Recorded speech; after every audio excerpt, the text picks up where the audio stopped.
Oke, nah saya ke Mbak Titi kemudian. Mbak Titi, dengan komposisi hakim yang sekarang, bagaimana menjamin independensi hakim dalam memutus sengketa pemilu nanti? Iya, kita harus kembali ke PHPU itu bukan hanya Pilpres, tetapi juga ada Pileg ya. Kalau di Pilpres itu sebagai ekses putusan MK-MK, maka hakim yang akan menangani hanya ada 8. Ya. Jadi 8 hakim ini dan ada 2 pemain baru kan masuk, Hakim Arsul Sani dan Ridwan Mansur yang dari Mahkamah Agung 1 dan DPR 1. Kalau dilihat dari beberapa putusan terbaru, ini ada cukup progresivitas, mungkin ingin menebus pasca putusan 90 ya. Misalnya sebut saja putusan 141 2023 di mana MK melakukan koreksi self correction terhadap putusan soal usia, mengembalikan sebagai open legal policy, atau juga putusan soal ambang batas bukan karena perludem pemohonnya, tetapi memang ada konstruksi yang lebih demokratis di dalam membangun pendekatan putusan, termasuk juga putusan soal misalnya Jaksa Agung harus bebas dari pengurus partai, dan juga soal pilkada ya, bahwa jangan otak-atik jadwal pilkada lah, itu akan mengganggu konstitusionalitas keserentakan.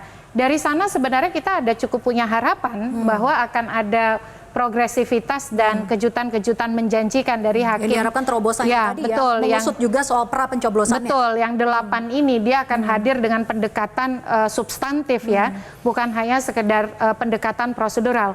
Tapi pertanyaannya sejauh apa itu bisa dilakukan MK? Dan mengungkapnya. Betul. Dan apakah kemudian dampaknya akan seperti di 2014? Sampai diskualifikasi tidak, Mbak Titi? Saya kira kalau sampai ke sana agak jauh ya. Mungkin MK tidak akan sampai sejauh itu. Tetapi apakah pemohon mampu mengkuantifikasi dugaan kecurangan TSM tadi menjadi persentase suara yang berpengaruh terhadap perolehan suara sehingga ada peluang masuk ke putaran kedua, dan itu diberikan peluang untuk proses pembuktian yang memadai oleh MK, itu yang sebenarnya kita tunggu. Tapi kalau optimis artinya menutup peluang bahwa tidak mungkin ada lobby-lobby di ranah hakimnya?